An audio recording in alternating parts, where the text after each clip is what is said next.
జై శ్రీమన్నారాయణ. జితంతే స్తోత్రంలో 11వ శ్లోకం మనం ఈ పూట తెలుసుకుందాం. బంధువులారా, సహజంగా మనిషి జ్ఞానాన్ని పొందాలి. అయితే ఆ జ్ఞానాన్ని పొందడానికి కొంత పరిశ్రమ అయితే చేయవలసి ఉంటుంది. ఒక గురువు దగ్గరికి వెళ్ళాలి.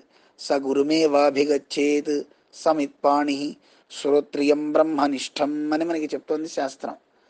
జ్ఞానం కావాలి అనుకున్నప్పుడు గురువు దగ్గరికి వెళ్ళాలి.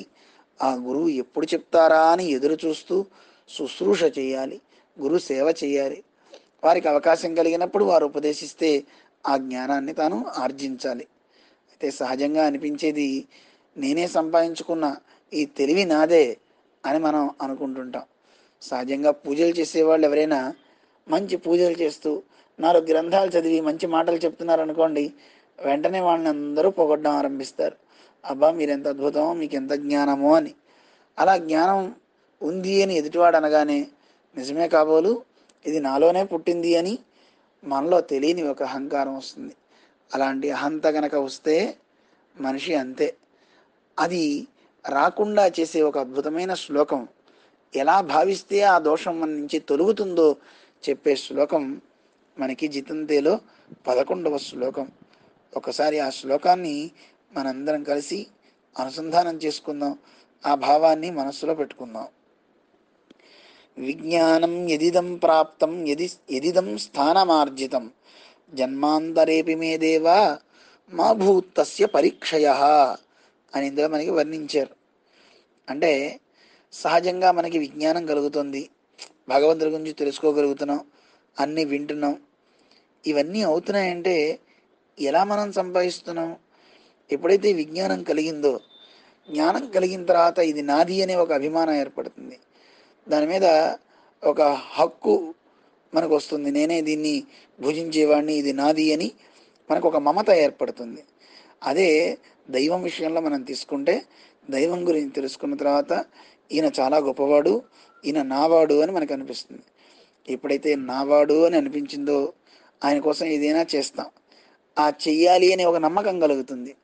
అది చెప్తున్నారు, మా భూతస్య పరీక్షయః. ఇక్కడ నాకు కలిగిన నమ్మకం కానీ, నాకున్నటువంటి విజ్ఞానం కానీ, ఇవి నేను ఆర్జించినవి అనుకుంటే లోపం ఏర్పడుతుంది. అలాంటి లోపం ఏర్పడకుండా ఉండాలంటే ఏం చేయాలి? విజ్ఞానం కానీ, అలాగే నాకున్న నమ్మకం, భగవంతుడా నీ యందు కలిగినటువంటి నమ్మకం, రెండు ఎలా నాకు లభించాయి? ఎదిదం విజ్ఞానం నీవే గతి అని నాకు తెలిసినటువంటి తెలివి నాకు లభించిందో అదంతా కూడాను నీ వల్లే నాకు కలిగింది. ఇది చాలా ప్రధానం. ఆళ్ళవార్లు, నమ్మాళ్ళవార్లు చాలా గొప్ప మహానుభావులు. పుట్టుకతో అందరం కూడాను అనేక కర్మల వల్లే పుడుతూ ఉంటాం. పుట్టిన మనకి జ్ఞానం ఉండదు. ఆ జ్ఞానాన్ని మనం ఆర్జించాలి అంటే చాలా కష్టం. శాస్త్రజ్ఞానం బహుక్లేశం బుద్ధేశ్చలన కారణం అంటారు. శాస్త్రం అనేది ఒక అరణ్యం. ఆ అరణ్యంలో మనం సంచరించాలంటే చాలా కష్టం. ఎన్నో మృగాలు ఉంటాయి, జంతువులు ఉంటాయి, ముళ్ళు ఉంటాయి ఒక అరణ్యంలో ప్రయాణించాలంటే. అలాగే శాస్త్రం అనే అరణ్యంలో ప్రయాణించాలంటే భాషా జ్ఞానం చాలా కావాలి. అందులోనూ ఆ వృత్తాలు తెలియాలి. అవి తెలియక నీకు తెలిసిందేదో అర్థం చేసుకుని చెప్పావా, అది ప్రమాదం. అందుకని శాస్త్ర జ్ఞానాన్ని నువ్వు అన్వయించుకుంటే, ఏదో నీ బుద్ధికి తోచినట్టు చేసుకుపోతే అది నీకు కష్టాన్ని ఇస్తుంది, నువ్వే ఇబ్బందులు పడతావు. అందుకే ఏం చేయాలి? ఉపదేశాత్ హరిం బుద్ధ్వా విరమేత్ సర్వకర్మసు. అన్నిటినీ వదిలిపెట్టు. ముందు నువ్వు చేయవలసిన పని, గురువు దగ్గరికి వెళ్ళి అంజలి ఘటించి గురువు ద్వారా ఉపదేశాన్ని పొంది నువ్వు ఆచరించావా, అది నీకు శ్రేయస్సు. ఇదే మనకి చెప్తోంది ఈ శ్లోకం.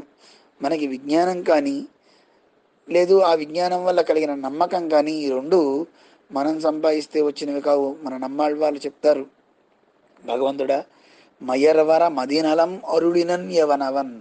నాకు నీ యందు ఇంత ప్రేమ కలుగుతుంది అంటే కారణం ఏమిటి?